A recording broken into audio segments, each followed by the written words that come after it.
Mike, I got a question for you. What's that? Do you eat ass? I don't subscribe to eating ass. Okay. No. Why? I've noticed a lot more memes about eating ass. There's just a surgence, there's not a surgence, a surge. A surge, or maybe a resurgent? No, not a resurgence. Well, has eating ass ever been like the in? I follow Bro Science. Okay. And he has a fair amount of merch that talks about eating ass, which is pretty funny, but at the same time, of just I don't know, man. Why is that a thing? I don't know, man. Why is that a thing? But the thing is, if you eat ass, you like are really confident and like confident in the fact that you love eating ass. I guess so. The ass eating community are a strong bunch. I don't know a single person who eats ass. Granted, No? I haven't really asked that many people. Well, thanks you for asking me. Like this is how it's like talking about what you make, for work. Yeah, I'm comfortable telling you my political opinions and political opinions and how much I make, because people gotta know if you eat ass. Yeah, it's just I don't know. I've seen so many more jokes and TikToks and just memes about eating ass, and it just makes me wonder, like, is it really that common? Is it really that common? I don't know. Dude, I don't know, man. I mean, again, like if you do it, you probably are pretty proud of the fact you do it. I guess so. I guess they have to be a proud bunch, a proud people. Filibuster. Anyway, welcome to Filibuster, everybody. My name's Mike. I'm joined by John. Hey, how's it going? Guess what? Neither of us eat ass. I'm glad we talked about it, though. Yeah. Ask your friends if they eat ass. Yeah, we had a 10-minute discussion. About eating ass. I was thinking about none of us. I've never done it. No. Not to try to prick you for any answers on that, but yeah. I've never orally spelunked in a pootie hole. You've never tongue punched a fart box? No! Oh, what the fuck is that? You're welcome. Did you make that up? Is that you? No, I've heard it before. I've heard people say that before. You're funny, man. You're a funny guy. That is. If you eat ass, don't feel bad about it. Anyways, so this is not for children to listen to, apparently. Hide your kids.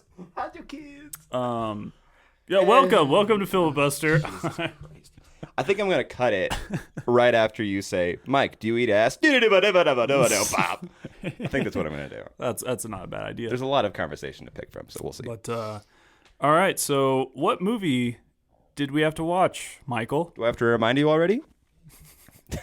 You brought it to the table. We're watching Tree of Life today. The Tree of Life? The Tree of Life. The Tree of Life is a 2011 American epic experimental drama film written and directed by Terrence Malick. Features a cast of Brad Pitt. Yes, sir. Sean Penn, Hunter McCracken, Laramie Epler, and Jessica Chastain, the great Jessica Chastain. Is Hunter McCracken, was he the oldest son? I think so, yeah. Okay. He was one of those two. Okay. Because I've seen that kid in other movies and shows. Well, you know who the youngest kid was? Ready Player One kid.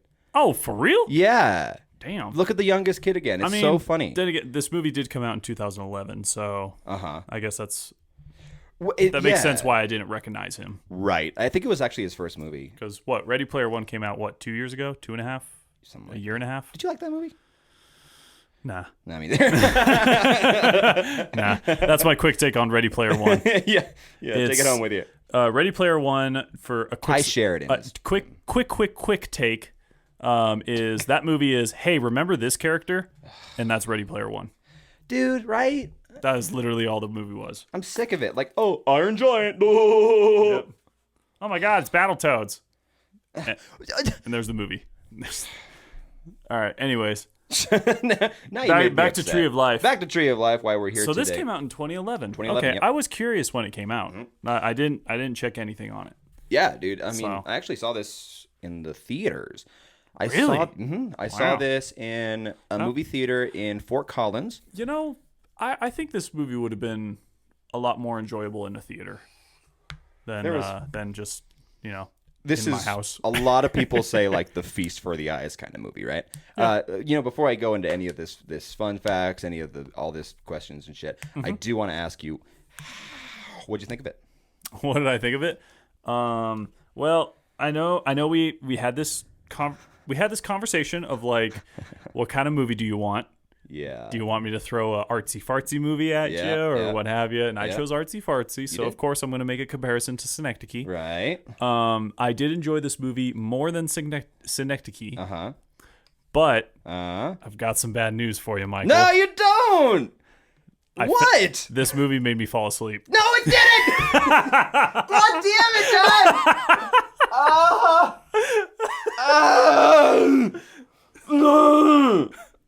Don't die on me there, kid. Well, how many? Okay. Anyways. Did you? I didn't necessarily. Did you answer restart your it question. at least, or did you just fall asleep and not watch it? There were a couple things I rewatched. Oh God! But for the most part, I was like, you know what? I'm going to let that experience ride. This movie put me to sleep, so I'm going to let it ride. There were a couple things I did rewatch, yes, but not everything. Oh, motherfucker. I only fell asleep for like 15 minutes. It wasn't the whole movie, okay? All right? It didn't start and then... When did you fall asleep? Also, like in the beginning? No, I fell asleep somewhere around the last 45 minutes. Somewhere around there. Okay. It's fine. Everything's fine. So... Everything's fine! I got most of the movie. All right. I got like a strong 80% of the film. I got the strongest 80%. It's 3 hours and 8 minutes, right? So yeah, Was it 3 hours? Yeah, she's a little bit. I thought it was 2 hours. Yeah, because you slept, dude. Fair.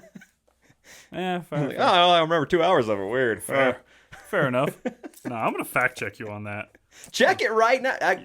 Yeah, check it. I'm gonna check you on that. Look, I'm gonna show you. Look, I'm gonna hide the score. Don't look at the score. See? Look. Boom. Huh? 3 hours and 8 minutes. Dude, yeah. This is so unprofessional of you, John. Wow, it really was 3 hours and 8 minutes. Maybe I fell asleep longer than 15 minutes. Maybe I zonked out longer. Oh, anyways, God. Please continue with your synopsis. Yeah, this film chronicles the origins and meaning of life by way of a middle-aged man's childhood memories of his family living in Texas, 1950s Texas, interspersed with the imagery of the origins of the known universe and the inception of life on Earth. Okay. So there you go. I mean, this is like the philosopher's movie, right? I mean, that is what I got out of the film. Did you? Like you? Yeah. Okay, so I'll be honest. I have a shit ton of questions, but for the most part, that's what I got out of the film. Is like, yes, of course, this is going to be like making you go all philosopher, on what does it mean to be alive? What is the meaning of life? Yeah, exactly. Actually, the movie actually does begin with the quote from the book of Job. Job. I always say Job, and I'm a Christian. I call myself a fucking Job. Checkmate. Checkmate, Michael. From Job. Thank you. Job, yeah. And where were you when I laid the foundations of the earth? When the morning stars sang together, and all the sons of God shouted for joy. So yeah, it is very much like beginning of time in this movie, which I kind of love because this movie starts out with, imagery, blah, blah, blah. But it has Sean Penn in the future or current day. Yes. And then he's like, remember, like flashback to past, and it's one of those start at the beginning. But this movie decides to start from like the creation of everything. Yeah. And I find that to be so fucking ballsy. Like there's dinosaurs in this movie. Yeah. There's like fucking CGI dinosaurs. I audibly said, "What the fuck is going on?" When that happened, I was in the movie theater, and again, I was in this nice little movie theater in Fort Collins with like padded seats, and it was like just such a hipster fucking place, right? They have draft beer and everything, and I'm watching the movie, and this dinosaur walks up, and half the people in there were like, huh? Yeah, I mean, I wrote in my notes. It was when it's like the one that looks like the Loch Ness monster. It's like Yeah, washed that's up the on the first beach. one, yep. Yeah. The very first one you see, I literally said, "That's a dinosaur." ... That's ... a dinosaur. like what? What? And then I said, "Am I watching Jurassic Park now, or The Land Before Time remastered? Like what? What's happening?" To the movie's credit, in Anyways. 2011, the CGI looks Anyways. pretty good. I think they shaded everything nicely to make it like stand up, which I was like, it Overall, actually holds up. Yeah. Overall, I thought the CGI looked nice. Right? I had no complaints with it. Yeah. I was like, oh, she looks pretty good. I'm actually just gonna jump into this fun fact because this is kind of like the thing that a lot of people talk about. Yeah, go for it, man. Go for it. So there is CGI in here, but all of like that first flame and all of the ethereal stuff and like the lava and all this stuff, like when the creation and all that stuff is actually all practical effects. No CGI was used for any of those. Oh. Which is incredible. Let me see. What was his name? Practical effects, eh? Yeah. Okay. So Terrence Malick didn't think like doing all CGI would be like it wouldn't work as well because it wouldn't be as tangible.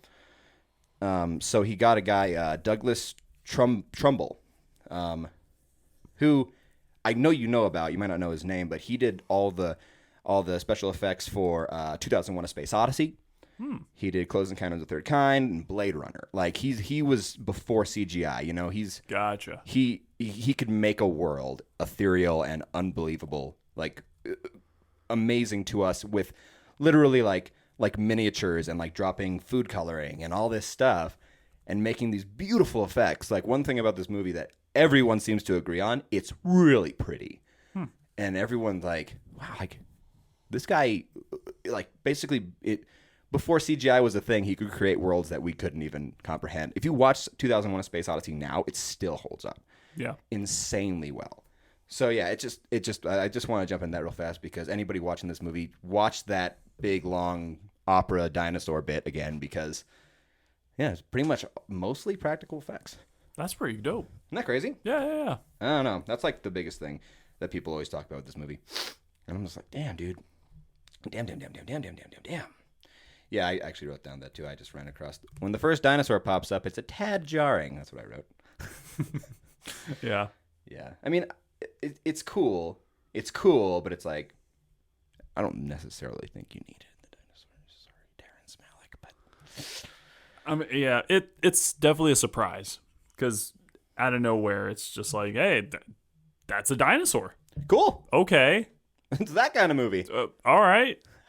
And then, suddenly it's like the egg of a chicken Yeah. or something. And you're like, all right. There was a scene between those two dinosaurs when he stomps on his head and he lets him go. I think that's saying something about a plan or whatever, like God's plan for everybody. I don't know. Anyway, so after all that, like 20, 30 minutes of beautiful visuals and beautiful music, it jumps into the actual story, kind of, right? So it's the kid being born and their parents meeting with Jessica Chastain and Brad Pitt meeting and having their kid. And there was a fun little scene here. When she was giving birth, you see this underwater room. Yeah. You saw it, yeah. And he kind of pulls, like this kid pulls out of this underwater room and emerges. Right. And I thought that was like a kind of clever, cute way to show birth. Yeah. I definitely caught that. Yeah. And it was like 2 seconds long. And it's this whole beautiful like prop. Right. And I was like, oh, man, that's kind of cool. You go the extra mile just for those little bits, right? Right. I mean, I actually wrote down Terrence Malick had a few, and I quote, 2 artsy bits, like a little too much, in this beginning part. Like there was a chair from the table that just went and backed up for really no reason, and it literally moved on its own. Yeah, there was that. Like okay, I might know why that was there, but I might be looking too deep into it because I think. What do you think? Well, later on in the movie, you find out through beautiful visual storytelling that Brad Pitt is not the best dad. Like, he's an abusive father, all this stuff. And the moment that really clenches it is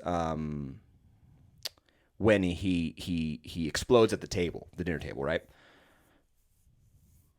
And he yells at his kids and all this stuff. And, like, he grabs them by the shirt. And I think maybe when he jumps up, the chair goes back. And I think that was just kind of foreshadowing about that. Okay. I mean, it was cool because it's like, yeah, that was a big part of your life, and that's what you're going to remember, right? Like, it's fucking scary. The chair is what you remember? Yeah, because that's how kids remember stuff. Like, I don't remember, like, or when you're dealing with trauma, like, they say, oh, I'll be, like, I don't know, like, there's a few cases of, like, people who were raped or people who were murdered, and they just remember, oh, he had Under Armour gloves because they hyper-focus. Yeah. And through trauma, and I think maybe they were trying to say that. Okay. I don't think it landed. I guess that's fair. Terrence Malick, I don't know. Call me. Seems like a strange thing to remember. I don't know. I guess it'd be more fitting to remember, like, the food that you were eating or the shirt that he was wearing, or maybe that's how you would remember it, though. Yeah, you know? I know. Yeah. Like, I'm definitely projecting how I would remember, because there are definitely things between me and my father that have happened where he's disciplined me, and you I remember remember. Well, I remember, like, the whole situation completely. Really? Yeah. Probably because you love your father, and well, yeah, and like, yeah. it actually wasn't like abusive, you know. It was but like, I mean, that's pretty unique that they would choose the chair jutting back. like the sound of it or something. Or I don't know. Yeah. I don't know. That was just my theory, and I actually never got that until this time watching. Yeah. What about the moment when the mom's just, like, floating? Yeah, I don't get that. Okay. That was All another right. one of the two artsy bits. I was curious on that one. I was like, well, I don't know. At the beginning of the movie, they had a lot of references, or there was a lot of visuals of, like, the swing and rope hanging from a tree. So I thought maybe that's I don't know. Maybe when he was a baby, he thought that she was floating, but maybe she was actually on the swing or something. Well, she's not in the story. Like, you see Sean Penn talking to his dad in the beginning, but you don't ever hear about the mom again. So the mom didn't make it. She passed away. Maybe she either she passed away, or they just don't have that kind of relationship. Maybe, but, like, she seemed like the matriarch. Like, she was the one who was, like, really close to her kids, right? Yes. And, like, the way that they remember her is, like, through like intense love, like intense, like, you were a god, right? You were apart from people, which is kind of a good way to remember being a kid and your mom or whatever being, like, larger than life, right? Yeah. Fair enough. So I'm not sure if that's maybe she hung herself in the tree and she was swinging. Maybe, I don't know. That'd be tough, dude. But I don't know. But I don't think it's that, because he would have. I don't know. I don't think it's that. I don't think because it's that either, no. she looked really young when she was, like, floating and all that. Yeah, no, it wasn't like later and on. she was, it was in that house, and they left that house. So right.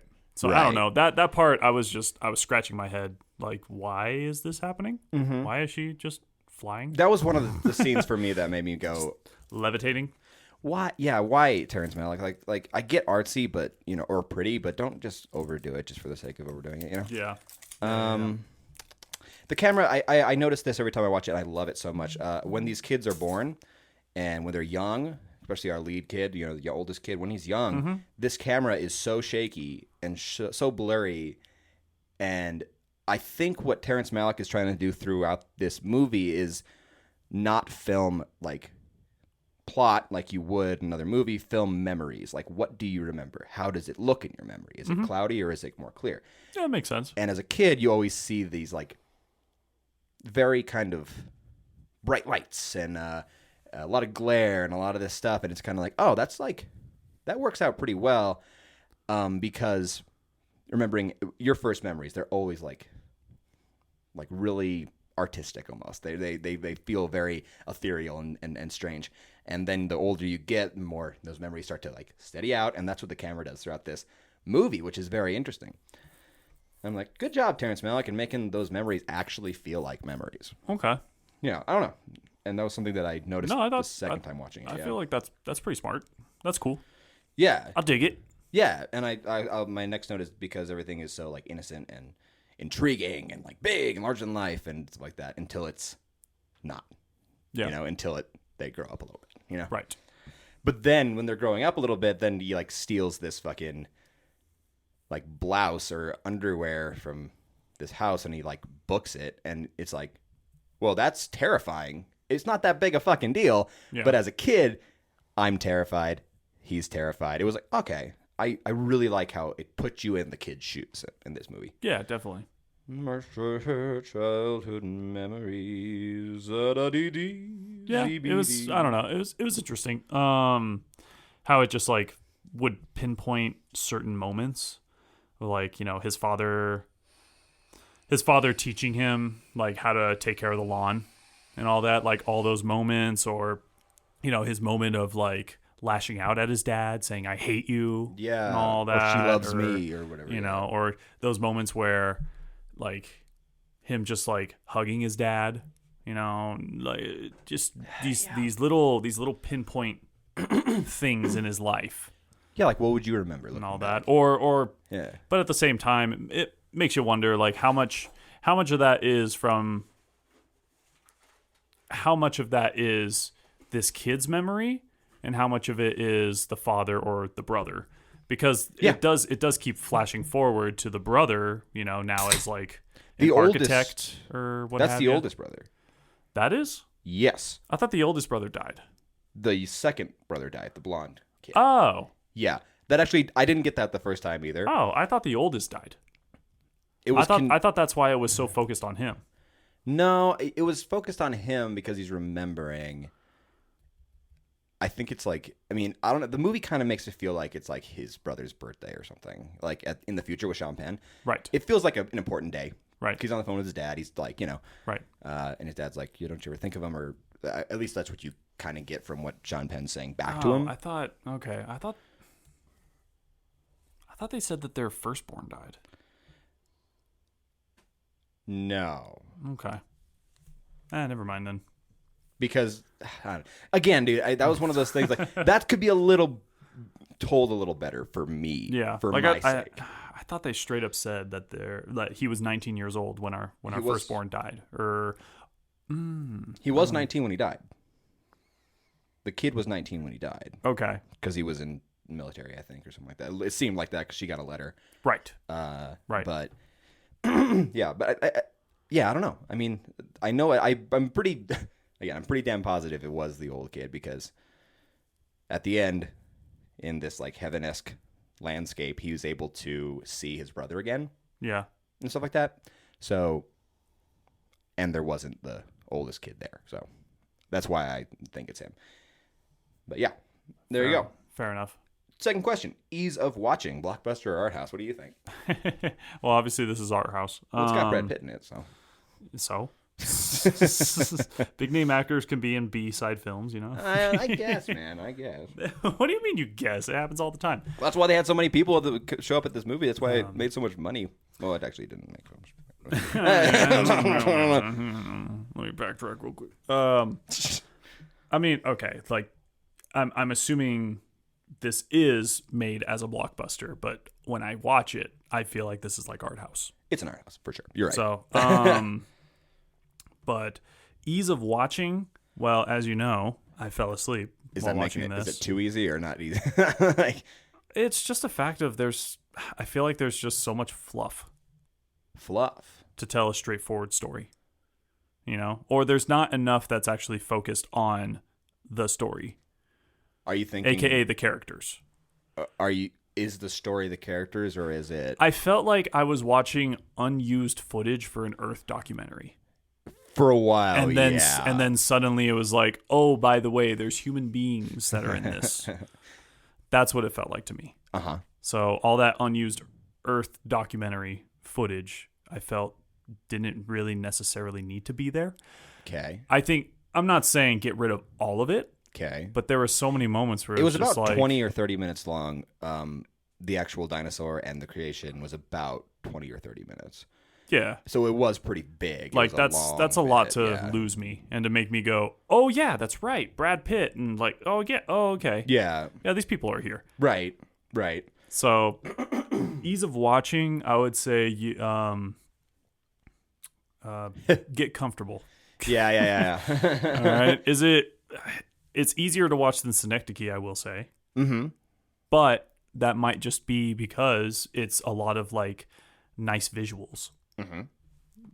That are Synecdoche wasn't that are relaxing and yada yada. But even then, it's just like, okay, why do I really need to watch like the underside of a wave of a riptide? Right. Do I need to watch that? Does that help me try to think about the meaning of life more?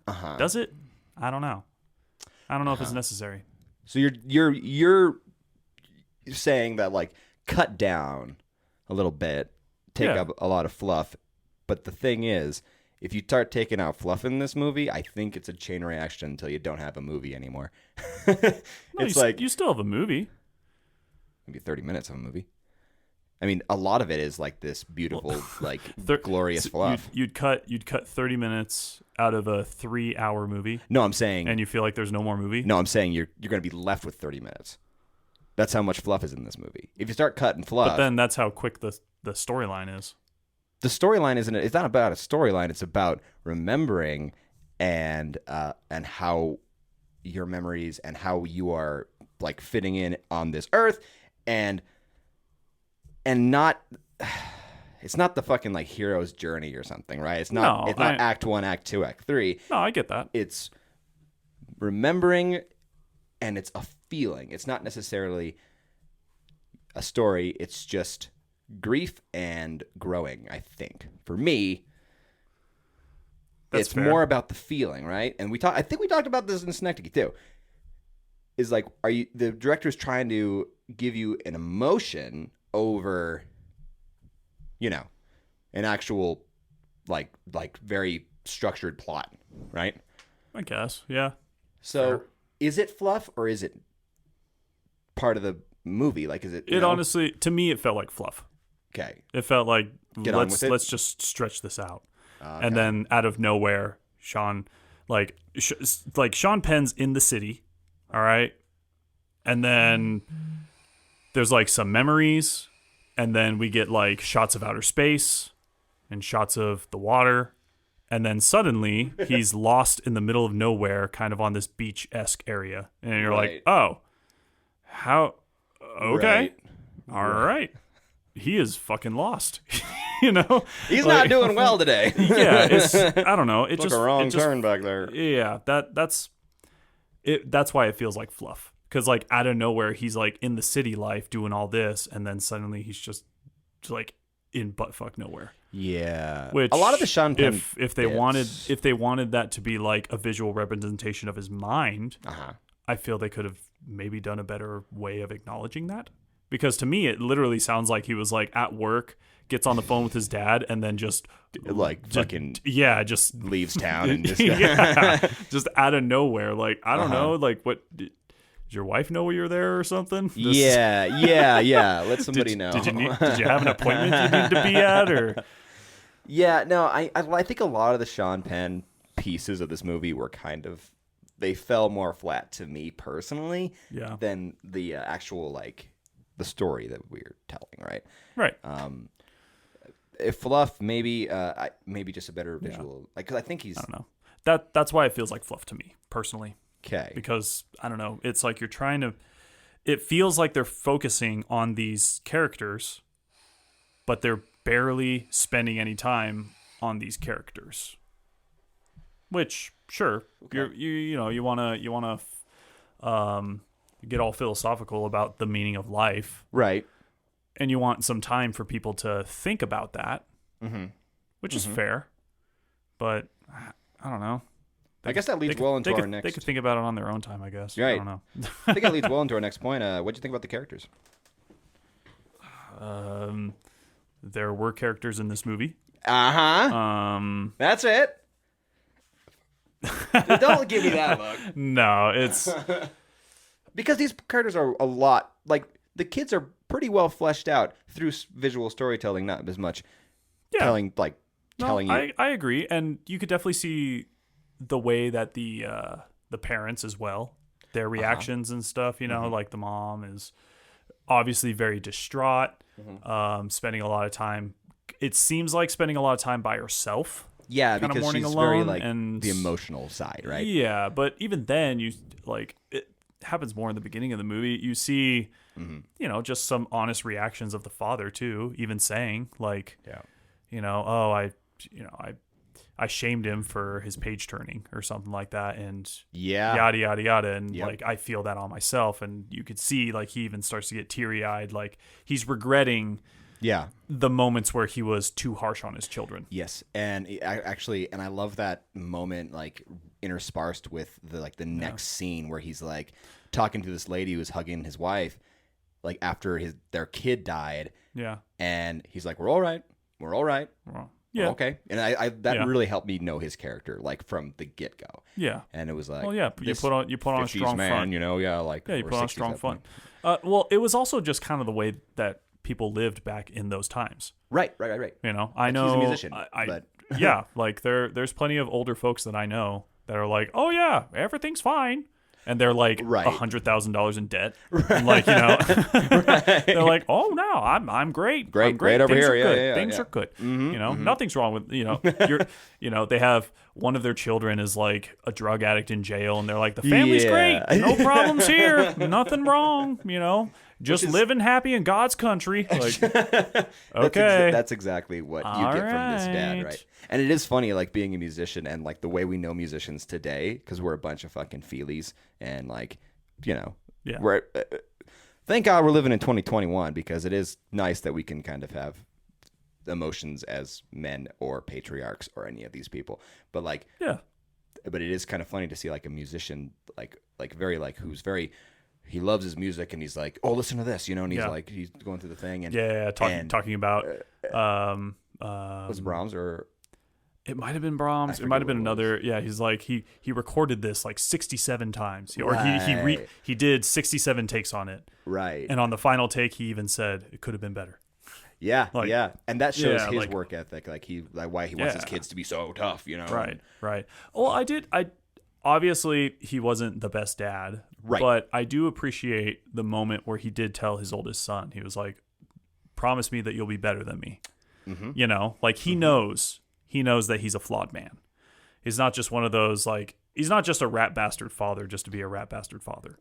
I actually wrote that down myself. Yeah, it's like he's aware that he's flawed. He's aware that in those moments where he, lashed out at his children, in those moments where he scared them, in those moments where his oldest son said, "I hate you," and all that, he's like, I understand. And he didn't react to that, He was like... He didn't punch his child or anything.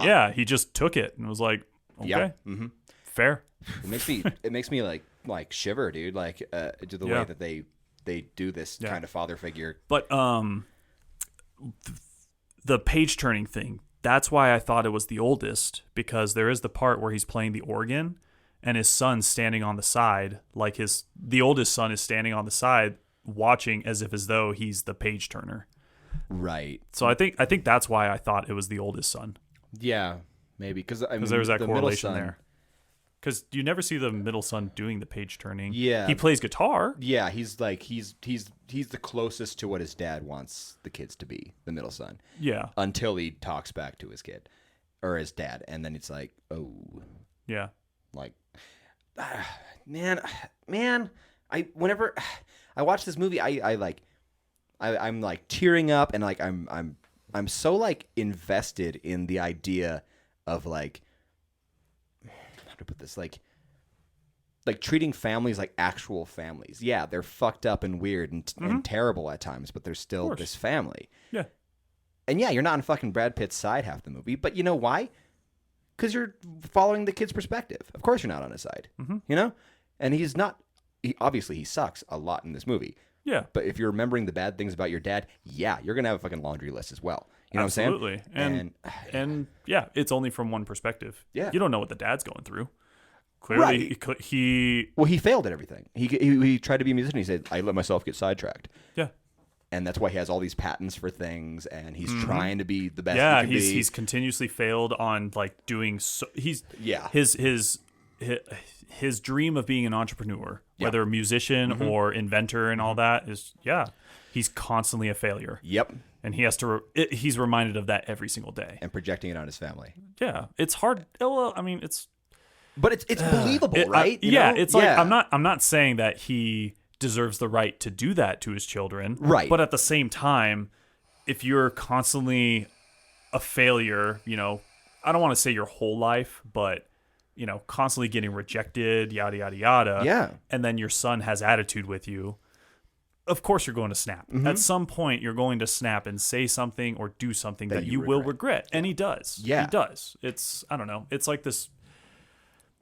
I did like the fact that it was this heavily flawed but redeemable father. Mm-hmm.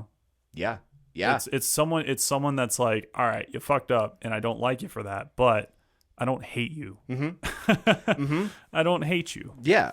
And that means so fucking much when you're watching this movie. It's like, because you're expecting it to be like another movie, like another blockbuster that it has every character be like kind of one-dimensional. I mean, a lot of movies do a pretty good job at it, but they still need to like, a movie needs a villain, right? Yeah. And in this movie, it was Brad Pitt, but not because he's a bad guy. Right. Because he did some bad shit. Right. It's like, which is, dude, we could talk all day about that, man. Yeah. No, I know. Have you, kind of like to make a correlation, do you watch My Hero Academia at all? Mm-mm. Oh, okay. Never mind then. Say it. I want to tell the folks. Well, I don't know. It might be a little bit of spoilers. That's all right. Don't listen. Okay. If you're huge into watching anime, specifically My Hero Academia, is it on Netflix right now? I'm gonna spoil some stuff. It might be on Netflix in other countries if you like use ExpressVPN or whatever. Hey, NordVPN or Surfshark or all that stuff. Yeah, I think Netflix is available. It's on. I think it's available on Netflix, but in different countries. Last I checked for America, no. Okay. But it is on Funimation, and I'm sure it's on Crunchyroll or other streaming anime-focused streaming sites. It might be on HBO Max. They have so many anime right now. Yeah, I do know. They have Crunchyroll. Actually, I don't know if the shows are, but I know the movies are on Amazon Prime and I think Apple Plus. Nice. So they have 2 movies. They have 2 movies. Okay. Anyways. Yes. There's a character named Endeavor. Okay. And most of the seasons, and again, if you have not seen season 4 or if you've been keeping up to date with season 5, there's going to be some spoilers coming up. So like we'll figure out a timestamp and let you know. Yeah, we can do that. Something. Or we won't, and then you can just listen. To make this correlation. Go ahead. So Endeavor, you find out that he's actually spent his whole life basically being an abusive father to his children and to his wife. Uh-huh. He has this maniacal pursuit of trying to be the number one hero, so much that it makes him borderline evil. Okay. Like he's good in the fact that he's a hero and he saves people and all that, but his desire to surpass All Might and be the number one makes him like go crazy to where his wife that he marries, he has fire power. He has the ability of fire. Okay. Essentially. I could go more into the lore, but, but I'm going to spark note it. So yeah. So his wife has the ability of ice. Okay. And all that. So he marries her, and they have children, and what he wants is to create the perfect hybrid child of fire and ice. Something that literally is quote unquote uncounterable, so to speak, like the perfect hero, because he realizes that he will never be the number one hero. So he puts that onto his family. Puts the pressure one on of his you kid. kids are going to surpass All Might, or one of you kids will become the number one hero and hold up the name, and you will be the strong ones, and yada yada yada. Man, and it creates this huge tear. Yeah. But eventually, All Might no longer becomes the number one hero after a final fight with the main villain of the whole series. And Endeavor becomes number one. Okay. But he doesn't become number one because he's better than All Might. He becomes number one because All Might can no longer be a hero. Yeah. So it's this caveat of I'm number one, but I'm not number one. Yeah, exactly. I didn't earn it. And so he goes through he goes through this new change where he is the number one, but he knows the skeletons in his closet regarding his family. Yeah. He knows that he fucked up. Yeah. And so he takes the time, like the season 4 and 5. Season 4 and 5, you see that he actually is trying to like change for the better. Mm-hmm. He's actually trying to be a good man now, and he's Okay. trying to like patch up, those wounds with his family and all that. Like he doesn't live with the wife now, like lives in some other help center or something like that. Yeah. Like they don't live together, but like he's always sending her flowers and yada yada, and he's trying to like spend family time with his kids, and he's trying to be a better man. Mm-hmm. So it reminds me of that. It's like this dad who knows that he fucked up. He knows that he made the wrong choices, but luckily, at least in Endeavor's case, he has time to make it right. Mm-hmm. His kids are still alive. Well, there's one kid who is no longer with them. Yeah. So, I guess that's even more of a correlation. It's kind of a weirdly similar story. Yeah, that's even more similar than I thought. But it's like he still has 3 other kids. That it's like, I can make this right. I can be the father that they deserved. Yeah. Because I'm still alive, they're still alive, there's still time. It's funny. It's very cool. I mean, that's awesome. I probably should go watch that show. Yeah. There's kind of coming back. It's this character, who this person is so like scary to me. Yeah. Personally, I mean, getting deep on Filibuster. What's up? # deep on Filibuster. But like having like me being this guy who does turn up the music and be like, oh, listen to this part, and like and lead your family through and like talk to Arya about it and do all this stuff, and then think about like, yeah, I mean, I play music. I'd like to be famous. Mm-hmm. And then I'm always thinking about like, oh man, like what did Ron Burgundy say? Well, the family band and we'll tour the countryside and you won't be invited. Like that's what I always think about, like this kind of like family, like, and like my kids playing music and shit in the future. I'm like, Mike, you gotta fucking think. Like, I don't have kids yet, y'all, but like that thought's scary, being that kind of father, and that's so as an artist or as someone who is passionate about like actually making something of yourself, it's very very scary. And when you watch a movie like this, it really does a pretty good job at showing that from the kid's point of view, instead of like you see a lot of these. Like I just watched Liar Liar the other day with Jim Carrey again because I'm like, oh, it's on TV, sure. And he's a shit dad, and that's the point of the movie. And by the end, like he gets redemption and all this shit, but it's like, no, you're a shit dad, and you've been a shit dad, and like where's your redemption? But like besides like years and years and years of like working through your problems, like as you see at the end of this movie, Tree of Life, or at the beginning of this movie when he's talking to his dad on the phone, Sean Penn says, yeah, of course I think about him.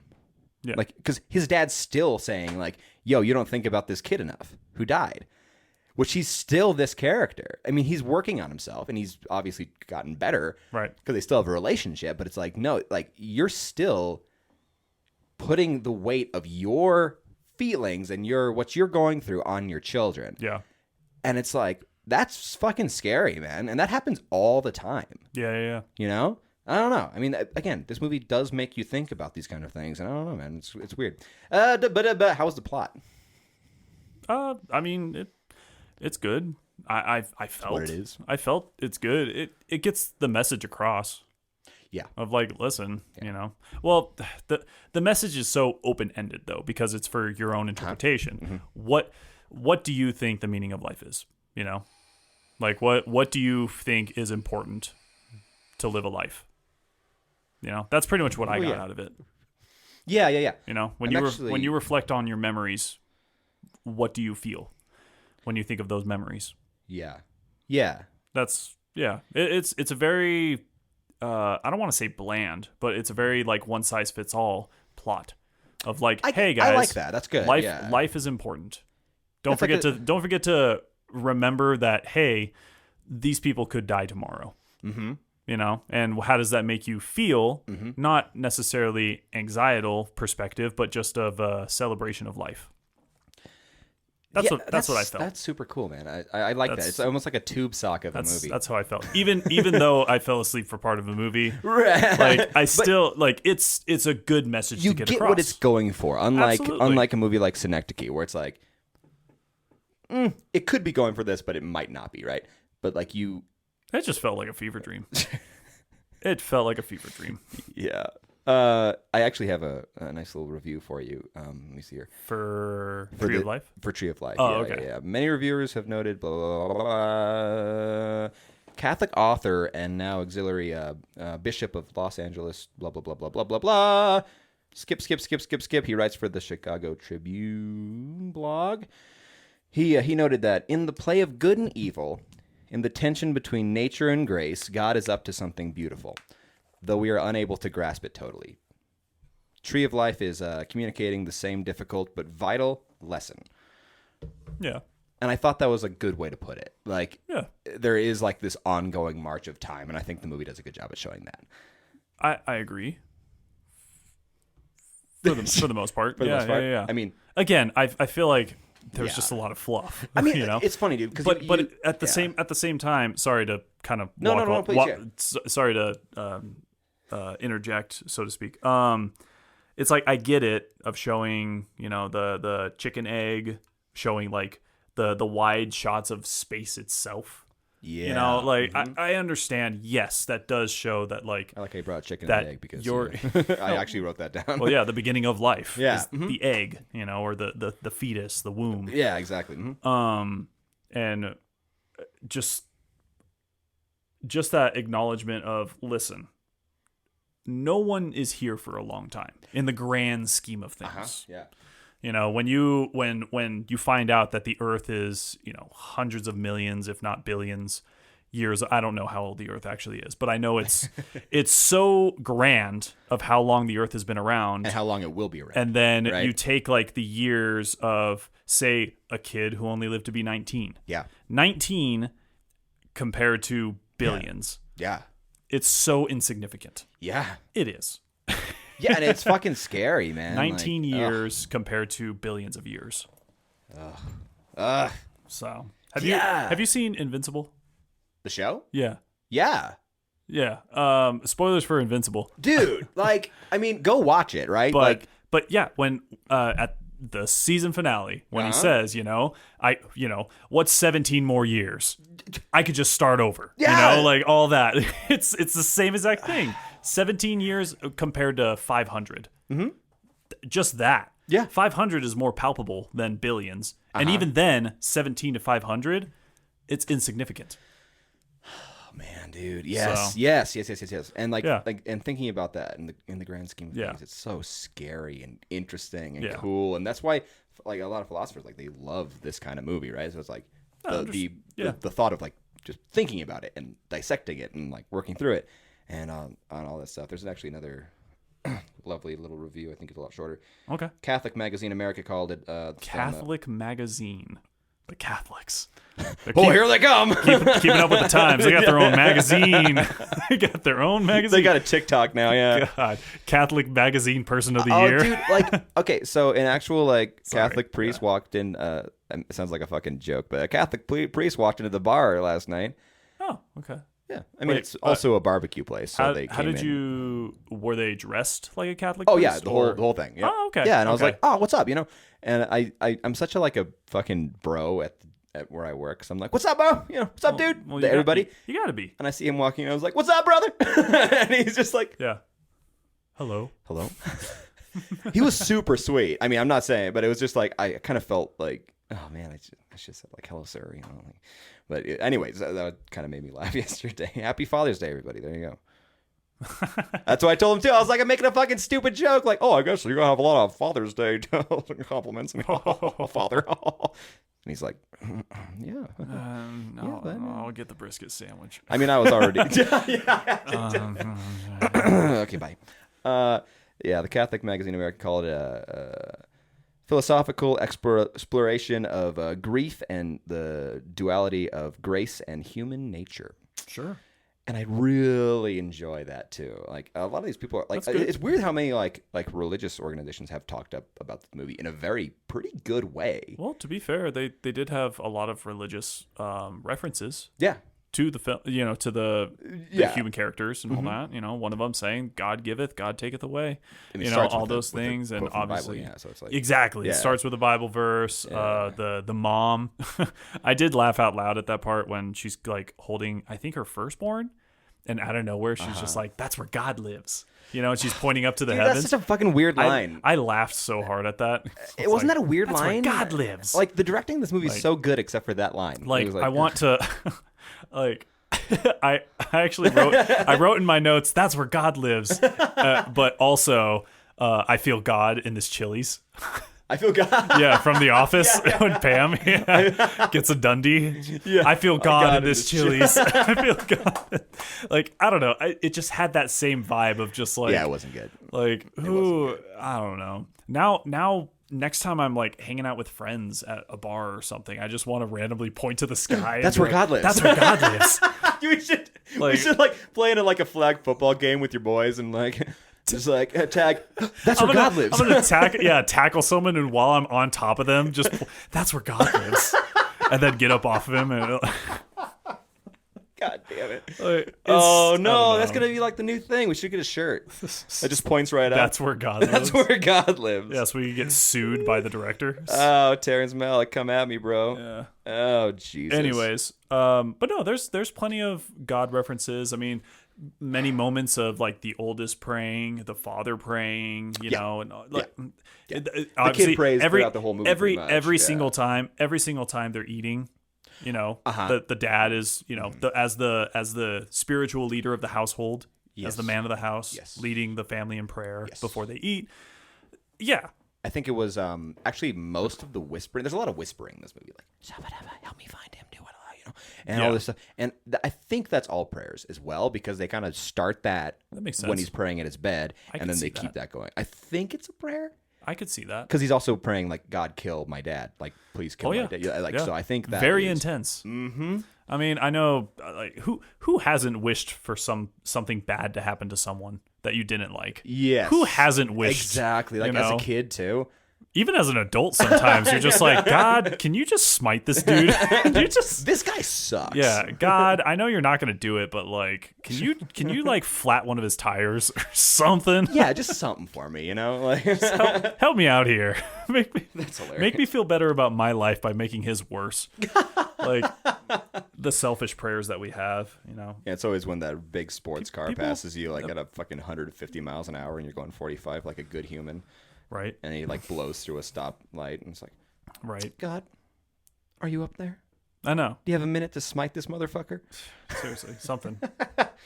Oh, golly. Something. So I'm just going to move on to the, I always say spoilers, but we spoiled the whole movie already. So we spoiled quite a bit so far in the show. So the ending of this movie is interesting. Basically, Sean Penn does reach that beach that he's kind of been going toward the entire movie. And then he gets there and his younger self leads him there. And then he reunites with his family, his brother who he'd lost, his dad, his mom. And then there's a ton of other people just kind of like there. Yeah. I mean, it's obviously like a heaven-esque thing. Mm-hmm. Right? Yeah. I thought it was really pretty. I also it's like my least favorite part in the movie. Personally, because I'm just like, not because it's bad or anything. It feels like a watered down finale. There's a few parts that are like top notch, like when the dad sees the kid again and actually like hugs him. I cried in that. And then the mom does say, "I give him to you." Yeah. Finally giving away the son is finally like he's in your hands or something like that. And it's like, that one line. Mm-hmm. You know what I'm talking about? The dad says he's in God's hands now. And the mom responds like, "Wasn't he always?" Yeah, something like that. There's like that. There's like that weird parallel of like, God's always around us and like taking care of us. He's always there to help us. But then, why would he let this kid die? Why would he let this young man die? Exactly. It's a weird catch-22 kind of thing. And it's what everyone goes through who loses somebody, especially absolutely. Like it's just like the worst thing ever. Yeah. Have you heard of Laughing With by Regina Spektor? Yeah. I'm laughing with God in the hospital. Yeah, no one laughs at God in the hospital. No one laughs at God in a war. No one's laughing at God. You just gave me like sissy tingles there, buddy. Seriously, it's true. Yes, it's true. Yeah. Regina Spektor, everybody, go just listen to her, man. Yeah, lovely lady. That's on the same album, right? The blue, everything, right? Blue, I think so. Is it blue? I think it's blue. It's a color. I don't know. It's blue. It's like it's basically a painted blue sky with like clouds and the piano and stuff. Yeah, the piano is painted like that. Yep, that is. Yeah, the same that album. It's so good. It's like I mean that song literally pinpoints just I don't know the caveat of religion in general. Yeah. So many people who don't believe in God, I mean, a lot of their points is the fact of like, well, if God's real, then why did the Holocaust happen? You know, and to be fair, yeah, why did the Holocaust happen? Yeah, no, you know? Exactly. Yeah. Yeah, I mean, it's this weird like I need someone to blame, right? Or someone to take credit for something, right? Yeah. I don't know. I mean, I could talk about that for fucking hours. Right? Oh yeah, like, like absolutely, yeah. Absolutely. Oh golly, gee whiz, man, and yeah. So the final like giving up, I think was really pretty. Besides that, the end was kind of like music was nice, all that kind of fun stuff, but you know, it felt a little. That's interesting. So like, so the ending made you cry, but it wasn't that great. There was one scene that was like interesting to me. The funny thing about this movie, like I can pinpoint like my favorite scenes or like my favorite parts of the movie also have my least favorite scenes, right? So it's kind of like just a mismatched kind of thing. Gotcha. Overall, the last fair. scene is kind of my least favorite just because the tone of it kind of feels darker than I like. Okay. But that's just me as a movie guy wanting to come in and this happy ending. There's no happy ending to this movie necessarily. Well, they're making it the happiest they possibly can. Of course. But, and again, I wouldn't change that, but again, watching it was probably my... Yeah. It kind of coincides with that question again of like, what does life mean to you? Right. Because I know there are people that I went to high school with who are dead now, like straight up. People that I had relationships with, people that I had good friendships and memories and, you know, just like good people. Yeah. Who personally I think should still be alive. Yes. But, you know, unfortunate events happened and they are no longer here. Yeah. But it does, like, I don't know, for some people, accepting that someone passed away is a happy ending. For other people, accepting that someone passed away doesn't really make them happier, but it allows them to maybe just keep trudging on. Or continuing. You know, they're not happy about it, but they have to just move on because what else can they do? Right, exactly. I mean, that's the thing that a lot of people say. Like losing someone is not. It's not. There's no end to it. You live with it for the rest of your life. Right. It's just learning how to live with it the rest of your life, right? Like personally, am I sad that those people are gone? Of course I am. But I don't let that stop me from enjoying my life. Yeah, you know what I mean. But there are some people who just truly never get over it. Totally, and that's not like a weaker or more or stronger person. It's exactly just like, that's not me trying to put down anyone. Right? No, it's just the fact of that's just how we react differently to death. Yeah, exactly. It's so interesting, man. And I think I do think this movie did a good job because it was like this. All right, moving forward, right? Yeah. You know, like it's good to see my brother or my son again, but at the end of the day, they're still dead. Yeah. At the end of the day, they're still gone. The memories I have of them, that's it. That's all I get. I don't get any more memories. Man. I don't get more memories. Gee whiz, John. We're sad here today at Filibuster. It's not sad. Exactly. It's the same thing. Yeah. Oh, it's beautiful. Okay. To me, I'm not sad. I'm not sad, personally. I mean, I'm not sad. I'm like, you know, okay, so when I write songs, and Aria always makes fun of me for this because she's like, we talked about this today because Patrick writes a new song every time he gets a new girlfriend, which I find hilarious. And he never writes songs unless it's... So what you're saying is that there's a secret stockpile of songs that we can actually record into an album and call it like the girlfriend album or something, or like the exes album. They still exist because I recorded every one of them. They exist. I'll show you afterward. But that's not a bad idea. But of course, we got to convince Patrick to do that. That might be a little harder. We'll see what happens. But I write songs every time I lose a girlfriend. I'm like Taylor Swift. Fair enough. But that's not only just when I lose girlfriends. I find like this weird, nice. I find sadness is one of my favorite emotions. I think it is this wonderful like thing you can like sit in and fucking wade in almost like you, and it kind of takes over like every part of your life. And it's not only sad isn't a sad thing. Sad is a state of mind, and it's something kind of weird and beautiful about it. So that's why and Ari always makes fun of me. I'm like, I find sadness in everything. And she's like, well, that's kind of upsetting. It's like, no, it's a good thing.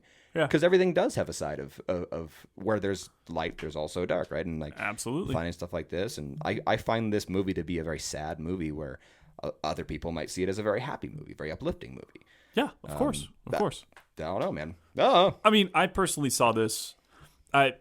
The vibe I got from the movie is sad, but my personal takeaway was, oh yeah, don't forget to tell your parents you love them. Don't forget to, let this person or that person know that you care about them. Don't forget the memories you have. Don't forget them, even if you have to write them down. Oh yeah, totally. It's like this weird, like almost hopeful. Like, don't forget them because, you never know when they're gone. You never know when you might regret something. Have you seen Coco? No. But I've heard nothing but good things about that movie.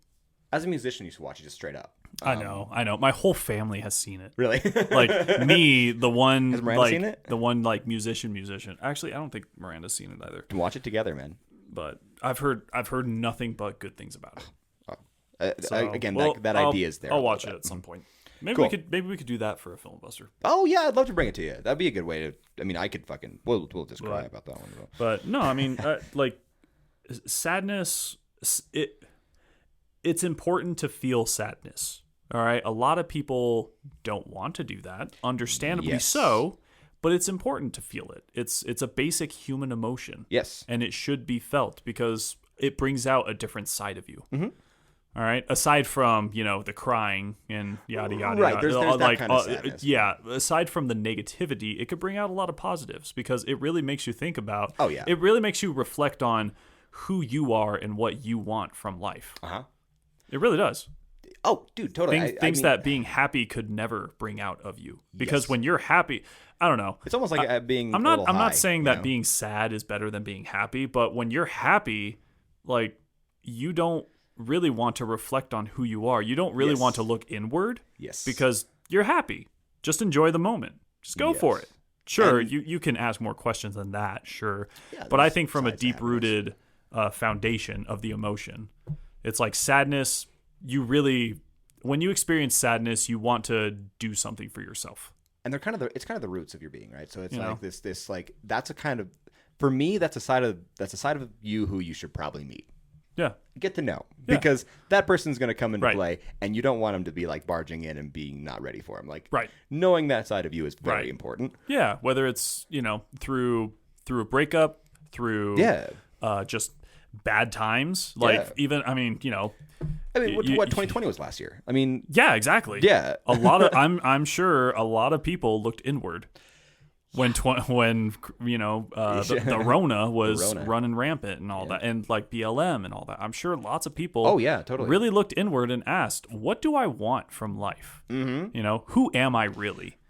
Right. Totally. Like how do I navigate this? And I have to learn how to, dude, my God, dude, I like this one. This is a good episode.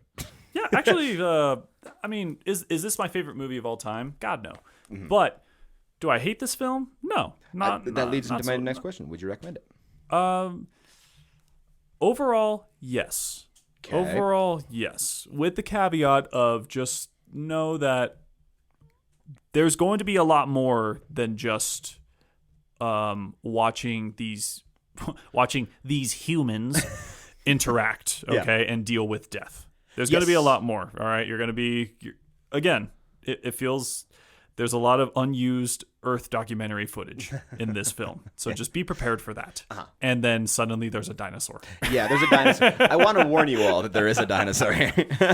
All right, your eyes will not deceive you. That does happen.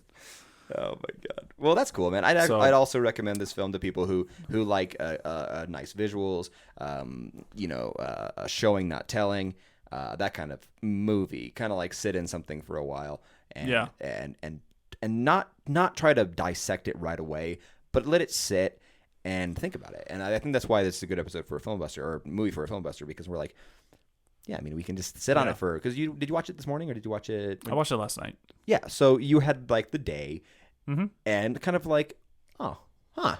Yeah. There were parts that kind of stuck with you that you don't notice, right? And I mean, I will say that a lot of the parts that I consider fluff, I know a lot of people could argue that those are your moments to reflect on death, that those are your moments to really take it in and think about your own perspective of death, or, you know, like what.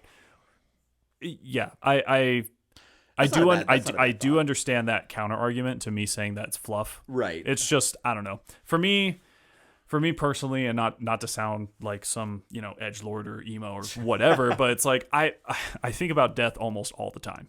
Okay. I really do. Okay. Death is something that I think about constantly. Okay. And I've even told Miranda this, that every time she goes on a trip, every time she leaves town or what have you for work, I always think to myself, like, you know, what if she dies today?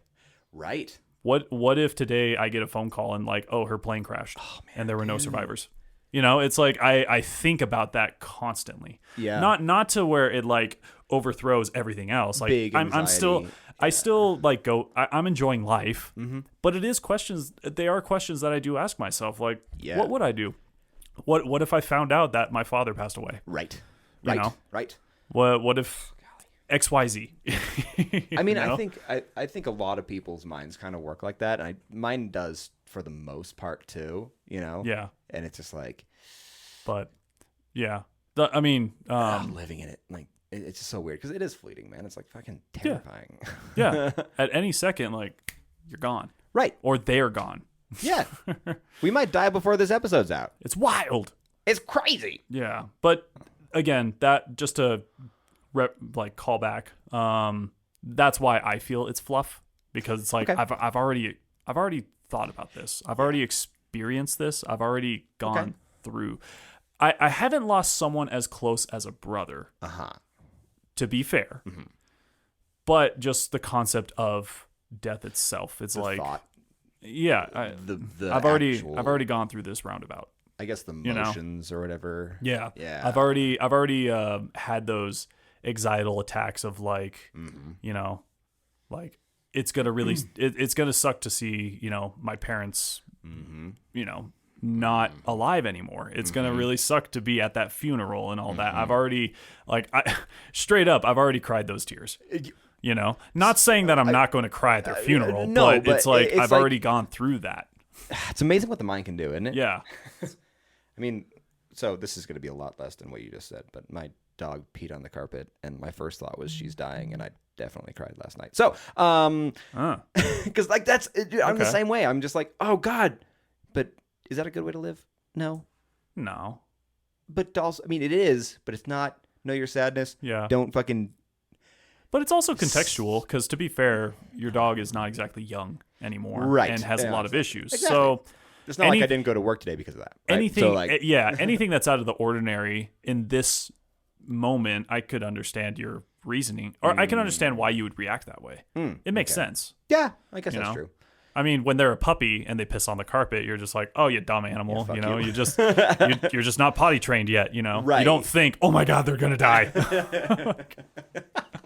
You know, that'd be a weird dog owner. It's contextual for sure. That's true. That's true, man.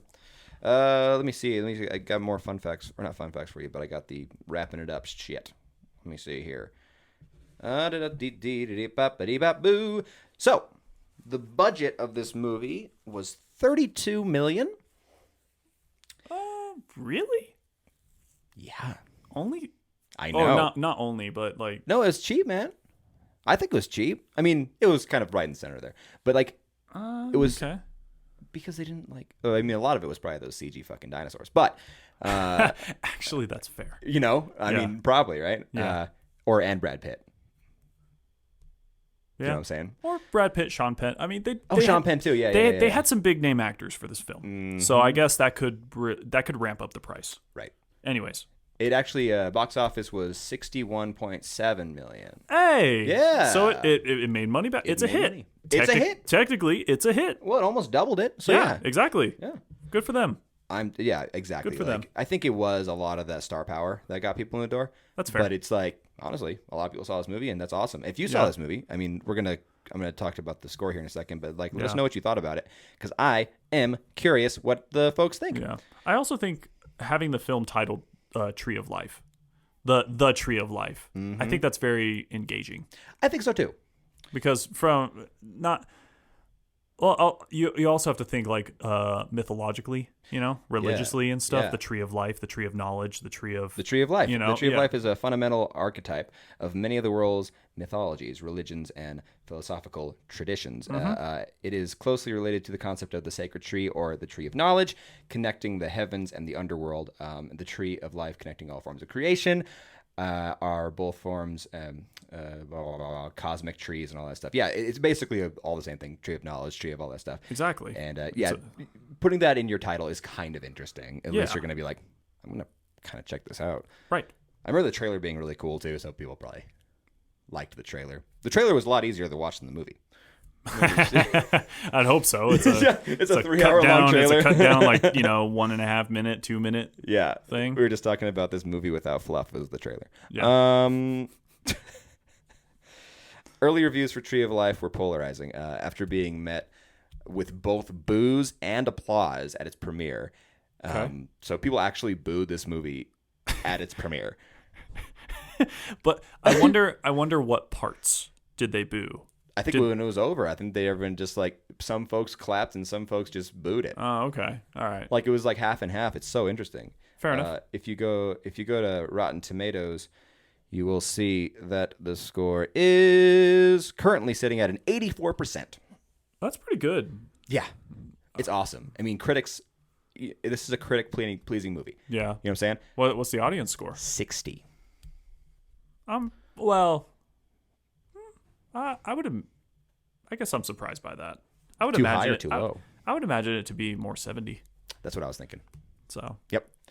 But, here we are. So let us know what you guys think about the movie. I mean, I think that's all I got to say about it. I mean, I honestly, getting a little deep here. If you're having issues with your mental health and all that kind of stuff, just, call somebody and all that fun stuff. You got to say that after you talk about shit like this. But go watch the movie. Yeah, seriously. Check this movie out and just, I don't know, experience it for what it is. Mm-hmm. That's a good way to put it. I like that. Yeah, just, I don't know. Internalize how you feel about it. Just what did you experience? What did you get out of it? What do you think? Yeah, meditate about it afterward. And talk to your significant other or your parents or your brothers or your friends about it afterward too. Because it's kind of fun to talk about. Maybe even if you do have a significant other, maybe watch this film with them and then talk about it afterwards. Yeah. What did they get out of it? What did you get out of it? Compare and contrast your own ideals on death itself. Yeah. Honestly, dude, this is a great conversation starter. If you see someone at the coffee shop, be like, come watch Tree of Life with me, and then we'll talk about it. Anyway, John's picking next week, so we'll see you guys in a week's time. I love you so much, and never forget that. He loves enough for me. No. I love you all too. Y'all be safe now. And yeah, just check out the movie. Peace.